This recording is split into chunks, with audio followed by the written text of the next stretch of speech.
Oak Island has been a mystery for centuries, with legends suggesting Vikings sailed there before Columbus, the lost treasure of the Knights Templar, pirates buried gold deep underground, and even Romans. However, new evidence suggests that the Romans could have been there too, with several unusual artifacts dating back to Roman times. People have been digging, drilling, and diving on Oak Island for over 2 centuries to find out what lies beneath. One of the biggest mysteries is borehole 10X. In the symbols that were used to formulate the cipher, now we have another option to consider, maker's marks. A deep, dangerous, water-filled shaft that has been the focus of treasure hunters for decades. Dan Blankenship, one of Oak Island's most dedicated searchers, believed this borehole could lead to whatever was buried deep underground. Borehole 10X is not an easy dig, as it goes 235 feet deep, starts with a 181-foot vertical drop through a reinforced steel and concrete shaft, narrows into a 44-ton long tunnel, only 27 inches wide, and is submerged in murky water with zero visibility. Over the years, pieces of equipment have been lost. Rocks, dirt, and debris have collapsing into the shaft, making it difficult for anyone to go down. The Lagena brothers brought professional divers Harvey Morash and Michael Gartz to explore 10X. Michael would act as a safety diver while Harvey descended. How long has he been in now? 30 minutes. I'm thinking if this goes too long, then I'm going to start worrying. And the crew on the surface would stay in touch through an underwater communication system. However, things started to fall apart when Michael's communication system stopped working, leaving them 100 feet underwater in complete darkness with no signal or voice. The team on the surface had no idea if Michael was safe, and they tried to call his name but were unsuccessful. In the midst of chaos and near disaster at borehole 10X, the team was left with no way of knowing if Michael was stuck or running out of air. They tried tapping on the pipe to send signals, but still had no sign of him. The team was tense as they couldn't shoot straight up due to dangerous decompression stops. A light appeared beneath the water surface, and everyone breathed a sigh of relief. Harvey made it down pretty far, but inside the narrow tunnel, he couldn't see anything. He felt his way around the walls, trying to figure out what was down there. Possibly old wooden structures, broken rocks, and random objects. However, the legendary treasure chamber remained a mystery. The drill bar, a massive 20-T-long metal bar that had accidentally fallen into 10X decades ago, was wedged inside the tunnel, blocking the way forward. Harvey tried to maneuver around it, but the space was too tight, and his movement was restricted. He had to twist and push himself backwards, scraping against the rough walls, and his breathing got heavier. His air supply was limited every second. After a while, they managed to get free and start heading back up. The whole experience made it clear that 10X was not going to give up its secrets easily. They knew they had to switch things up, as the shaft was dangerous and unpredictable. Oak Island had plenty of mysteries left to explore, and they were not going to let one setback slow them down. In another area, they found something strange, starting with an ordinary rusted metal piece buried in the dirt. After clearing away more soil, it became clear that it was a well-crafted pulley. Discouraged. You just burned something out in here. You got fire in here. Not just a random scrap. The team knew pulleys were often used in elaborate mechanisms. The Oak Island team discovered a Roman sword in Mahone Bay, off the coast of Oak Island, in the 1940s. If it is what we think it is, if it's original, it depends how it got here. I mean, we do know pirates operated. The sword was found by a local family who had been illegally scalloping in the area and kept it hidden for decades. Charles Barkhouse brought the artifact to the team, who discovered it was a bronze or brass weapon with a distinct hilt.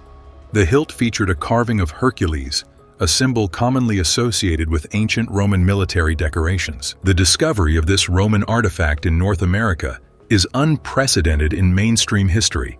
The Roman Empire stretched through Europe, the Middle East, and North Africa, but never crossed the Atlantic. Theories began flying about the sword's origins, with some believing it was proof that Romans had traveled across the ocean centuries before Columbus or Norse explorers. Others were more skeptical, arguing that even if the sword was authentic, it could have been brought here later by European collectors or through trade routes that carried artifacts much farther. To be sure, the team took the sword to St. Mary's University in Halifax, where specialists in archaeology and metallurgy could analyze it. Dr. Miles McLamlam noted that the sword looked similar to ceremonial weapons given to gladiators and high-ranking Roman officers. The hilt featured a figure believed to be Hercules, which aligned with Roman symbolism. The sword itself had the right shape, size, and balance for a piece dating back nearly 2,000 years. However, the most important test was yet to come. Scientists performed a chemical analysis. I think we all have just a very rudimentary understanding of the work as it relates to Oak Island, which showed that some elements did match Roman metallurgy, such as copper, tin, lead, and arsenic, all consistent with ancient Roman bronze. However, the cast did not fit known Roman techniques, suggesting a later time period, possibly medieval or early modern. Some experts suggested that the sword might have been created in the 18th or 19th century, inspired by Roman designs, or even deliberately placed there by someone to add to the mystery of the island.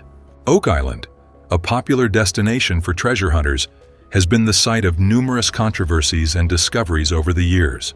One such discovery was a Roman sword that contained a high amount of zinc, which was not typically used in ancient Roman bronze. This led to the conclusion, it's really weird. I like it, I love it. It's a pretty cool item. Romans were here. That the sword was modern brass rather than ancient bronze. This was a significant blow to the theory that Romans had been present on the island. However, not everyone was convinced, with some pointing out that certain ancient mines contain naturally occurring zinc, which could have ended up in Roman bronze through natural contamination. Others argued that the presence of zinc didn't necessarily mean the sword was fake, but just needed more tests. Comparing the sword to other similar swords found in Europe, it was found that museums in Italy and Spain had almost identical swords that had already been classified as replicas made in the 1800s. This led to further debates about whether the sword was an original or a modern fake. Some experts believed the sword was a modern fake, while others believed it still had the potential to be a genuine ancient artifact due to its unique discovery location and metal composition. The discovery of the Roman sword has sparked one of the biggest controversies in the island's history, as it is not the only Roman artifact found in the region. Over the years, Oak Island has been teasing treasure hunters and history buffs, with multiple discoveries suggesting that the Romans never set foot near North America. For example, the Roman-style crossbow bolts, small sharp projectiles found on the island, match the design of bolts used by the Roman military. Some argue that they arrived via trade routes much later in history, possibly during the age of European exploration. Another interesting discovery is the famous lead cross discovered at Smith's Cove, which is still debated today. Some researchers believe it is linked to the Knights Templar, a mysterious order that supposedly traveled across the Atlantic to hide their treasures, while another theory suggests it could be even older, possibly dating back to the Roman period. Oak Island, a small island in North America, has been the site of numerous archaeological discoveries and debates. The cross was analyzed and lead composition was traced back to southern France, an area under Roman rule at one point. This could mean an ancient expedition reached Oak Island centuries before anyone else. Another curious find is the inscribed 90T stone discovered deep in the money pit, which contains symbols that no one could immediately decipher over the years. Researchers have tried to crack the code, and some believe the markings resemble Phoenician or Roman Eros scripts. The strange stone roads and platforms uncovered beneath Smith's Cove are not natural formations, but deliberately built by someone. Some researchers believe these structures resemble ancient European engineering, possibly connected to Roman aqueducts or roads. This could be another clue pointing to pre-Columbian visitors or early explorers setting up base centuries ago. Another huge debate started when a Roman coin was allegedly found near Oak Island, but no one knew exactly where it came from. If authentic, it could mean Roman merchants somehow ended up in this region. However, coins are tricky to travel, get lost, and pass down for centuries. The mysterious shipwreck near Mahone Bay has not been fully explored yet, but sonar scans suggest it is old. Some researchers believe it could be from the 1400s or earlier, meaning it predates Columbus, while others think it might be much older, possibly linked to medieval or ancient seafaring fars. Oak Island's bizarre finds, such as wooden platforms and tunnels found deep underground, suggest deliberate construction. Skeptics argue that many of these discoveries could be explained by later European travelers or early settlers, but the problem with that theory is that many of these artifacts and structures predate recorded colonial history.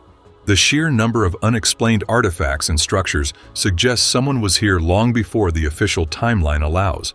The idea that the Romans might have been here is still up for debate. What I think is, the oldest Templar commandery or place in Portugal, maybe in Europe. Wow. But something strange happened on Oak Island long ago. Whether it was explorers, treasure hunters, or an unknown civilization history leaving its mark.